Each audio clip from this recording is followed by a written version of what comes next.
This year has had some banger titles: Tears of the Kingdom, the recently released Warhammer Boltgun. Hell, I've even had to pull myself away from Diablo 4 to make this video. On the flip side though, 2023 has produced some of the worst games in recent memory. Redfall from Arcane was rated the worst game of 2023, followed up quickly by Golem, and we're not even 6 months in. The fact that these two games were released at all shows you just how these companies look at us as consumers.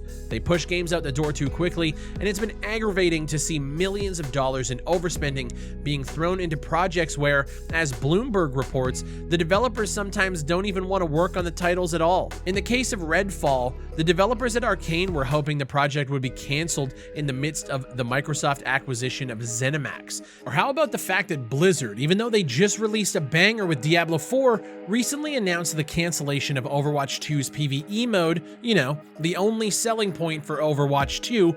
We went from 6 players to 5, got rid of one of the fairest monetization models that I've seen, and replaced it with the Battle Pass cosmetic storefront that has plagued every modern FPS in recent time.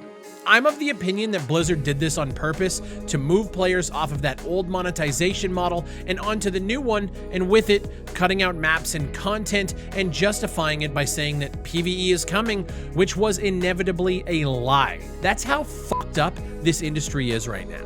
But we can always look towards the indie scene for the quality and innovation that we seek from larger studios with larger budgets. Hell, even what we're doing with Transients on a much lower scale is showing that you can put together a game with a talented group of passionate developers for 1/100th of the cost of these major studios, and my channel has celebrated the indie scene for years. Games like Ready or Not, Ground Branch, or even the upcoming 6 Days in Fallujah. And hey, I've covered the good, the bad, and the ugly sides of the gaming industry, telling you exactly how I feel and giving you my honest thoughts.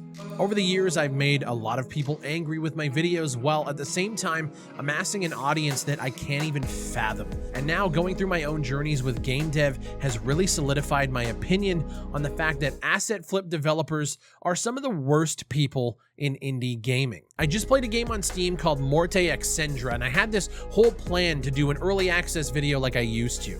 The game is described as a sci-fi zombie-infested shooter, and it was clearly slapped together in a week and thrown on the store for over $30.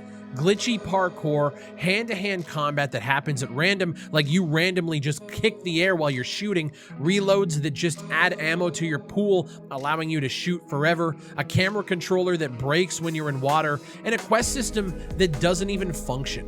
I could keep going on about how bad the game is, and I will. When your locomotion animations are set to do full 90-degree turns when you move the mouse just a little bit, the fact that the game has inverted mouse settings that you can't change at all, a map border that is just images of forests spliced together like some weird puzzle that hasn't been completed yet, zombies that are smart enough to hurl green balls of magic at you but not smart enough to move, and a map flatter than Saskatchewan, Canada.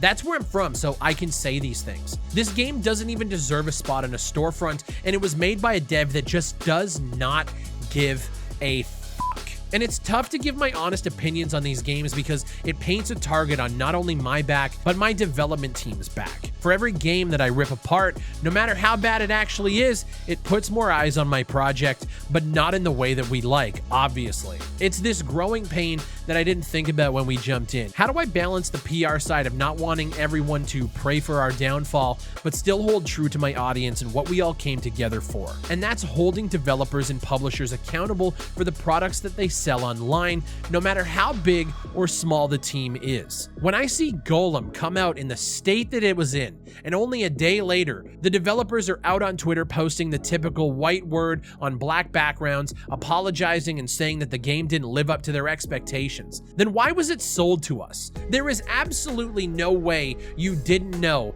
that that game was trash, and it's because they don't care. Publishers are only here for the money, we all know that. When ZeniMax is urging its devs to create games as a service games so they look better to potential buyers for the company, we get games like Fallout 76. And thankfully, if I can give Redfall any ounce of credit, it's that they realize that the games as a service model is being contested more and more by the gaming community, so they opted to remove or change their monetization plans for Redfall.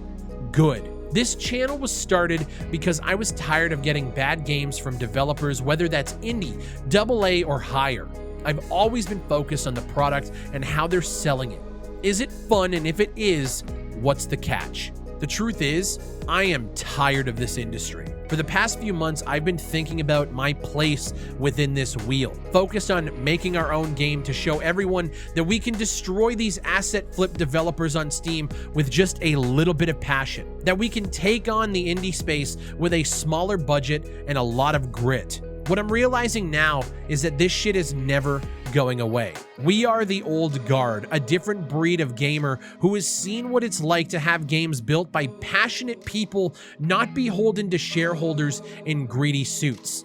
We've seen it, but those glory days are gone. But there are a ton of games out here that are trying to do things differently. That same grit that my team has, a lot of other developers out here have as well. Even though some days I hate this industry, the garbage apologies from Corpse on Twitter, the toxicity, and the constant barrage of negativity from gamers online for every new release, no matter if it's a good game or not, I've realized that we're never going back to the glory days, and that sucks. But I'm tired of balancing this PR Big Fry with how I actually feel about these terrible games, and honestly, we've been doing as much as we possibly can to do our part to right the ship. And that's all we can do at this point. It feels almost like a crash is coming. All of these studios shutting down, major companies with tons of beloved IPs being swallowed up by other major companies who are only going to try to earn their investments back by monetizing even more, while I look at the indie space and see tons of garbage being shoved every which way. Major foreign investors infiltrating the indie space, trying to begin the gouge over there. We're fucked. But if this channel can mix in some great FPS games while covering the cataclysm that's going on everywhere else, I'm gonna try to do it. This is a makeshift update video, a rant, and just letting my people know where I'm at. I'm tired, but we need more people to be tired, to counter-correct what the fuck we've been doing for the past decade in this industry that I know that we all love, but can't stand anymore. What are you guys playing right now? Whether it's Diablo or Bolt Gun or even Combat Masters, I respect you for being here, for listening all of these years, and for still trying to love gaming, even when gaming sometimes doesn't want to love you back. Let me know down below in the comments what you guys are playing. While you're down there, leave a like on the video. And as always, my name is Big Fry, and I'll see you on the next one.